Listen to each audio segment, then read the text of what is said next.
All right, y'all, we are back with some more conspiracy theories and unexplained mysteries. This video here is titled, Are Aliens Real? I think some of us have a strong opinion on that. It says, is this the most convincing photographic evidence of a UFO ever taken? So we're going to check this out. If you're new, you know what to do. Hit that subscribe button, join the family, and hit that like button for more content. Let's check it out. Welcome to another episode of Destination Declassified, the channel that unearths the deepest, darkest conspiracies of our time, as well as dissecting the most fascinating UFO sightings to date. When one thinks of a picturesque landscape and mystical region of the world, Scotland is most likely number one on many people's list. A country stacked with glorious history and filled with national identity is also famous for some of the greatest mysteries and myths ever told. From the infamous search for the Loch Ness Monster, as well as other mythical creatures, such as the Kelpies or Selkies, to the ghost piper of Clanyard Bay and Corryvreckan Whirlpool, Scotland is a nation full of folklore and mysticism. Not only does the country pride itself on inspiring tales of historical heroes and surrounding itself with beautiful scenery, Scotland is also a legendary spot for paranormal activity, especially that of UFO sightings. Really? I ain't know that about Scotland. Remind me to take that off of my list of places to visit. In this video, we will investigate the most recent discovery that has stunned the UFO community and baffled the world. A photograph that has finally been unveiled after being kept hidden for more than 30 years, now being dubbed the best UFO picture ever taken. Really? So how, after all these years of investigation, grainy footage and skepticism, have 6 photographs generated such hype and hysteria? What was the story and potential cover-up behind it, and what can we learn from such a colossal finding? Let's take a look as we begin this episode of Destination Declassified. Let's get to the bottom of the truth. Let's get to the truth.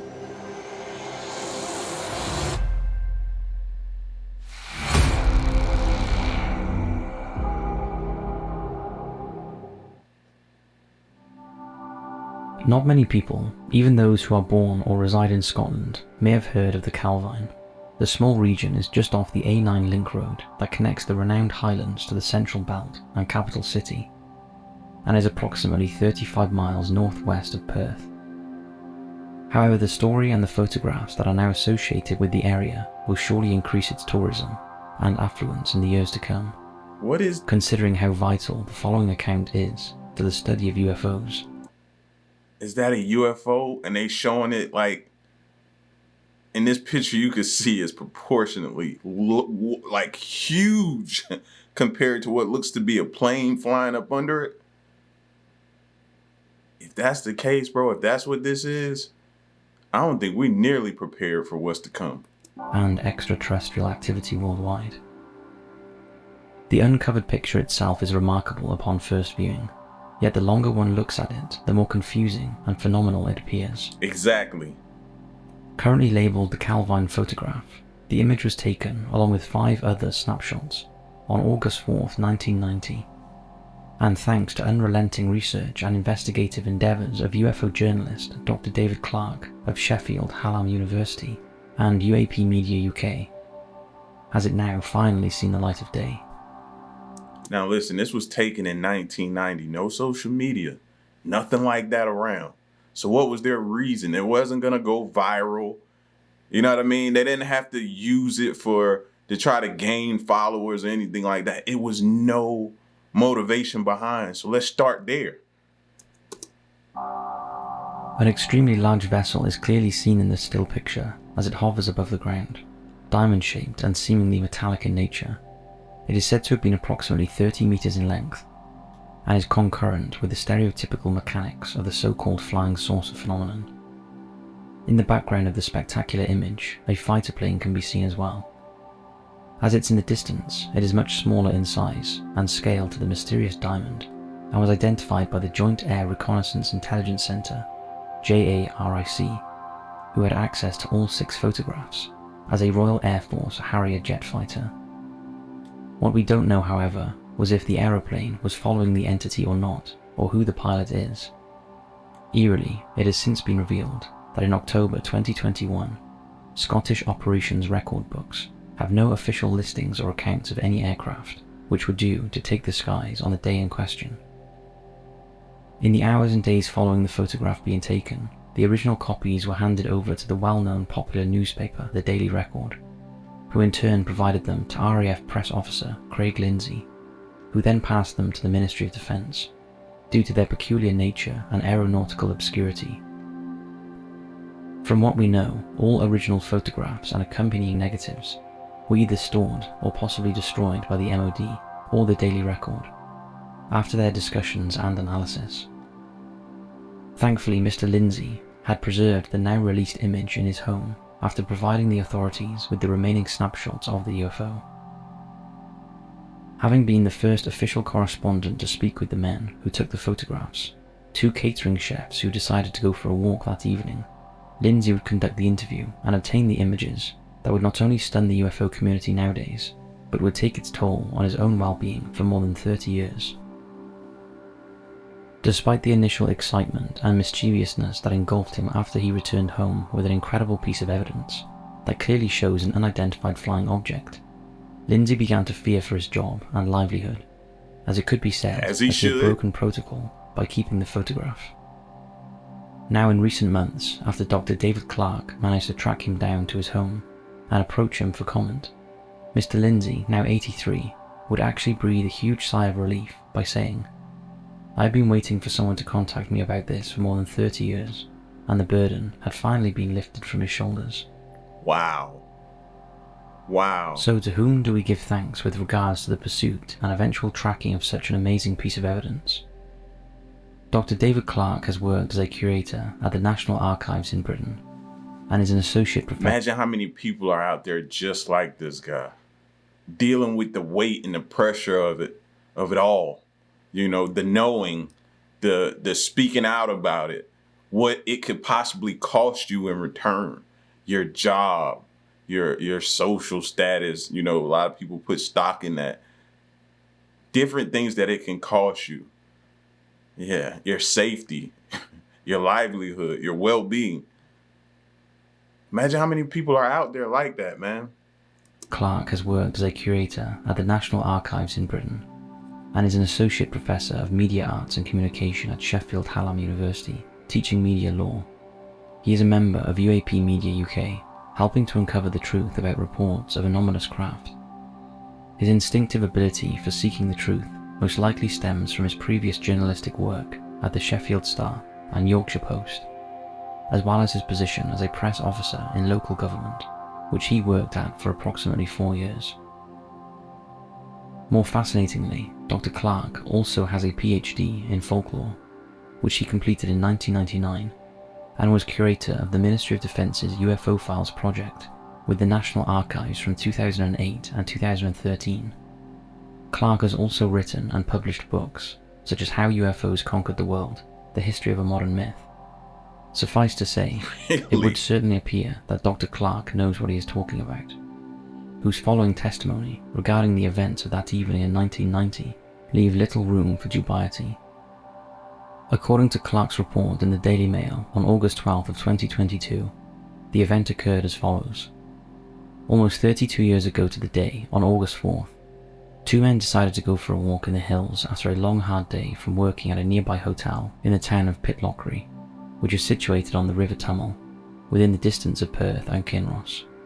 Both men had been working as chefs at the lodging and decided, after the kitchen had closed for the evening, that a drive to the Cairngorm National Park was worthwhile, that some fresh air was well deserved. They parked up their vehicle just before 9 PM in the region of Calvine, along the A9, and began their trek across the mountainous terrain. It wasn't long before both men came across the huge spectacle that hovered in the night sky. The massive metallic object was described as being approximately 100 feet or 30 meters in length, and remained silent as both men observed it with terror and awe. After a brief spell of hypnotic gazing, the chefs decided to hide from the intimidating presence above them, and scrambled for a nearby wooded area. After reaching safety... That's another thing we haven't talked about these spacecrafts enough. The mere silence of them. Normally something that big, you would expect it to be loud moving through the air. An airplane, huge size, when it comes over, you hear it, right? Different things, you hear it. These things move like super silent and stealth mode. They're like quiet. You don't even hear vehicles as quiet as some of these be. It's something I'm starting to pick up on. Above them, and scrambled for a nearby wooded area. After reaching safety, they noticed a loud, screeching noise emitting from the sky. In the distance, an RAF jet fighter shot across the distant clouds, not knowing if the plane was aware of the unidentified spectre. It then circumnavigated from its route and headed back to briefly circle around the object before shooting off into the northern skies. It was at this moment that one of the men was able to grab his camera and capture a series of striking photographs of the craft, with the jet fighter in the background. Almost immediately after the picture was taken, as if the UFO had noticed the flash of the camera, it vanished out of sight, ascending into the clouds at a high rate of speed, leaving the men horrified and totally confused. And that wasn't it. As quickly as it was spotted, it disappeared, leaving no trace of itself behind. Only a lifetime of questions, cover-ups, and investigations from the likes of Dr. Clark. Not only were we now faced with the image of an unidentified flying object, the fact that a militarized jet was circling the area at the time and is seen in the background leads to even more questions. Right. Indeed, during this time, the Cold War was still ongoing and had not come to its final conclusion, so it was customary for aerial reconnaissance to continue in the skies above until the dust settled. Simultaneously to the conflict, conspiracies and gossip began to spread regarding top-secret missions, which were supposedly being conducted by the US government, more specifically the Aurora concept. In 1990, the same year as the mysterious events that took place in Calvine, the Royal Air Force was consistently on standby to be deployed in the event that Soviet forces attempted a late retaliation strike on UK shores. As previously covered on Destination Declassified, the possibility that Aurora, a reticent covert craft capable of flying at supersonic speeds and purposefully built to oversee defense programs and spy missions, was part of the discussion in relation to Calvine. Some believe it was spotted in the now former RAF airfield, based in the small village of Machrihanish. However, defense ministers denied, in Parliament, that the US had been given permission to fly or land any mysterious stealth aircraft within UK airspace, Got him. spawning yet more conspiracy theories. And yet, the original photographs, which were possibly hidden away by the Ministry of Defense, were scrutinized by intelligence chiefs, and according to David Clark, sources claim it to be that of a top-secret US aerial project. Eventually the MOD papers were officially declassified. However, the names of the two men who witnessed it, as well as Craig Lindsay, were removed from that file under data protection laws. Oh, okay. The normal process of publicizing previously confidential materials is to do so after a period of 30 years. The photograph should have been released on January 1st, 2020, if this was indeed the case.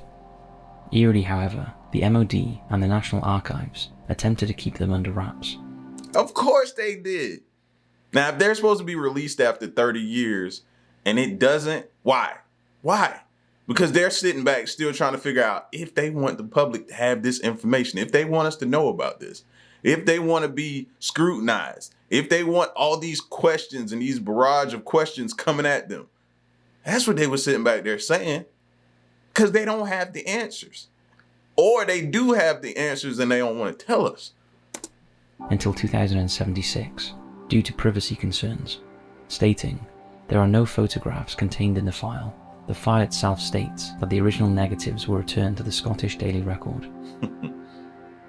Back to the here and now, Dr. David Clark attempted to seriously examine and analyse the picture with both Craig Lindsay and Andrew Robinson, a senior lecturer in photography at Sheffield Hallam University.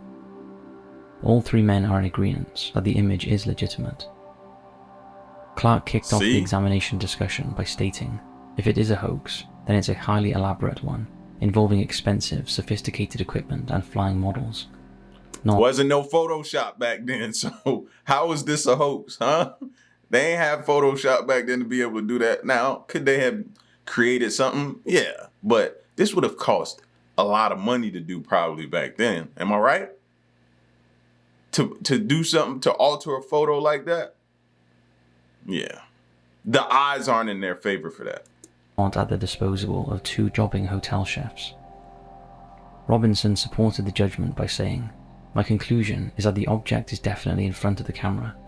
That is, it's not a fake produced in post-production, and its placement within the scene appears to be approximately halfway between the foreground fence and the plane in the background."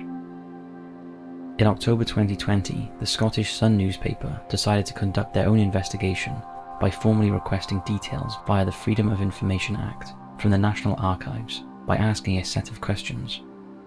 Question 1 was, did the MOD transfer the dossier to the National Archive? According to the response, which is filed under reference DEFE 24/1940, the record was confirmed as being transferred from the Ministry of Defence. All good so far. Question 2 was it just a dossier, or were supplementary materials included, such as photographs?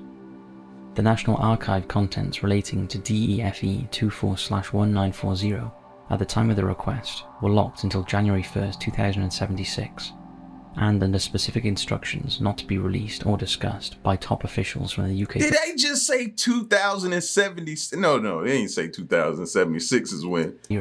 At the time of the request were locked until January 1st, 2076, and under specific instructions not to be released or discussed by top officials from the UK government.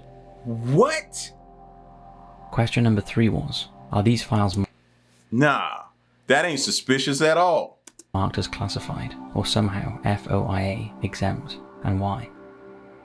The response this time focused on the redactions that were made to the files within the open online version, such as names and addresses of witnesses and/or employees. Question 4 was, is it normal for files to be delayed for 50 plus years? Have you, the person replying to the Scottish Sun's request, ever seen this happen? Interestingly, it is typical for materials, except under section 40/2, to be sealed off for lifetime of such subjects. This is assumed to be 100 years from the subject's date of birth. Question 5 was, is the Scottish Sun's claim that the National Archives are actively withholding these files accurate? If so, who gave you this right?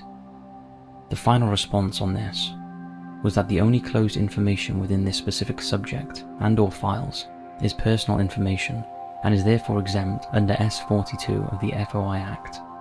Rather vague, I'm sure you'll agree. Yes, very vague. Graham Rendell from UAP Media UK, a group dedicated to serious conversations with the British media and politicians on the discussion of unidentified aerial phenomena, which was formed in late 2020 by Rendell and 3 other UFO enthusiasts, states, "We may not be any closer to knowing exactly what the object seen over Calvine in August 1990 was, or who it belonged to, but an important piece of the puzzle has dropped into place due to diligent research." Dan Zetterstrom, also from the group, added, "The Calvine photograph stands as one of the biggest mysteries in UFO history. As always, the answers found raise even more questions." So what exactly happened that night in the summer of 1990? What did those men see, and what happened to them? They saw it. Was it a top secret mission that was stumbled upon by 2 individuals who were in the wrong place at the wrong time? Too many questions, yet so little answers. What we do know is that the image provided by ex-RAF press officer Craig Lindsay, and with steady acknowledgement filtering from governments across the Atlantic, we may in fact be getting closer to the truth regarding the great UFO debate. As we continue to make strides in the development of technology and intelligence gathering, we are able to uncover hidden truths and hold governments to account on matters of great importance. For years, there has been frustration and distraction through the dissection of grainy footage and bogus testimonies. True. However, there seems to be a change on the horizon. With the recent disclosure from the US government, broadcasting of videos and stories obtained by military officials, and funding for such projects at an all-time high, maybe we can finally answer the question and confirm that we are definitely not alone. No. We hope you enjoyed this episode of Destination Declassified. We are definitely not alone. But they gonna let us keep running crazy when they could simply release some of this stuff that they have classified and put all of our words to bed with that and let us know that they're out there and we have proof. That's all they gotta do. but they'll still let us continue to make narratives or continue to try to figure things out when they have things kept classified that can answer a lot of the questions that we have. And they can just simply say, we don't know.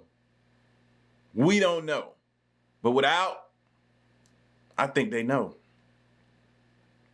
I think they know. Where have you heard of stuff being classified that long? They say it's normal, but I just still ain't buying it though. And then something's supposed to be released after 30 years and y'all like, I don't think that should go. And it's delayed being released. Come on, another tell sign. Another sign. Man. But these are the conspiracy theories, man, that are out there. Y'all get at me in the comment section. Let me know what you think. And I pray we get better photos, man. We should these days, but I guess they may still continue to be grainy, you know? But until the next one, I'm gone, man. Y'all stay solid. Peace.